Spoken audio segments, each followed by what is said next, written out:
യേശുവേ നന്ദി, യേശു കർത്താവേ നന്ദി, യേശു കർത്താവേ സ്തോത്രം. Hallelujah, hallelujah, hallelujah, hallelujah.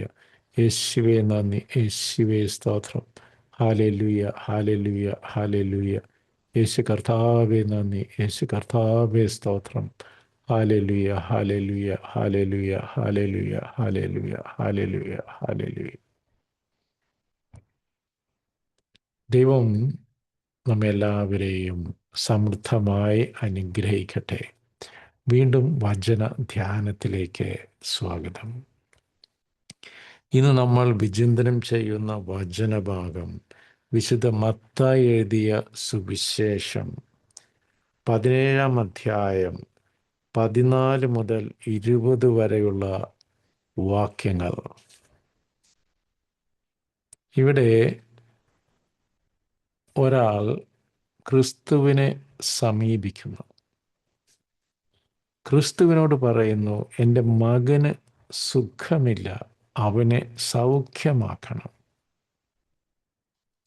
ഇത് ഞാൻ അങ്ങയുടെ ശിഷ്യന്മാരോട് ഞാൻ പറഞ്ഞു, അവർ പ്രാർത്ഥിച്ചിട്ടും ഫലം ഉണ്ടായില്ല. അതുകൊണ്ടാണ് ഞാൻ കർത്താവെ അങ്ങയുടെ അടുക്കിലേക്ക് വരുന്നത്. ക്രിസ്തു അയാളുടെ മകനെ സുഖപ്പെടുത്തി.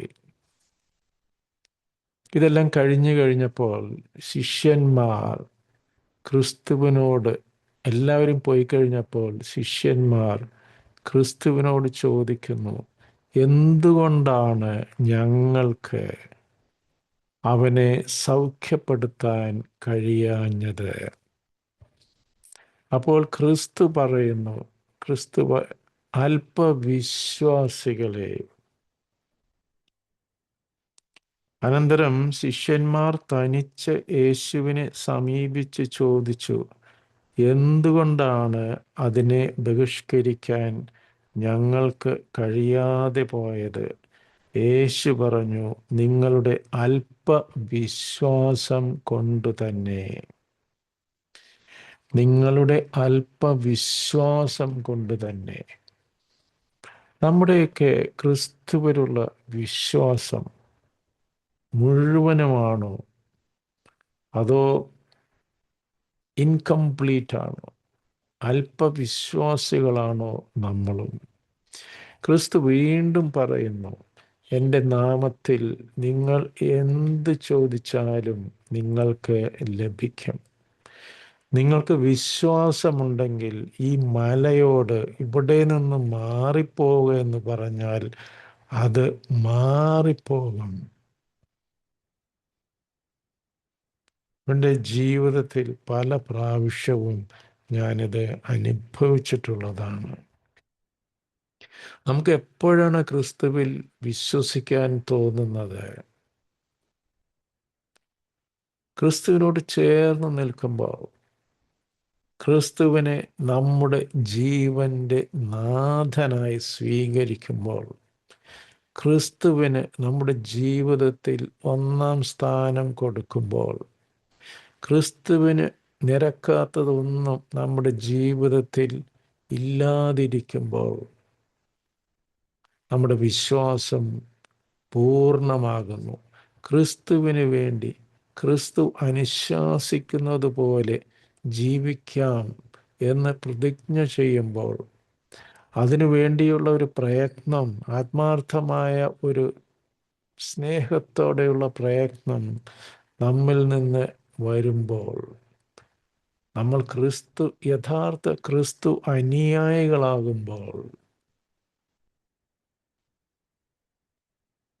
നമ്മൾ ചോദിക്കുന്നതെല്ലാം ക്രിസ്തു സാധിപ്പിച്ചു നൽകും. ക്രിസ്തു തന്നെ പറയുന്നു, ബൈബിളിൽ തന്നെ പറയുന്നുണ്ടല്ലോ, എന്നെ പ്രതി നീ എന്തെങ്കിലും ത്യജിച്ചാൽ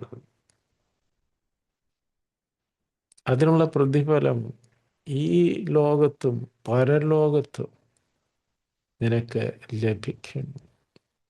ക്രിസ്തുവിനോടുള്ള സ്നേഹത്താൽ നമുക്ക് നിറയാം. അപ്രകാരം ക്രിസ്തുവിൻ്റെ സ്നേഹത്താൽ നമുക്ക് നിറയാം.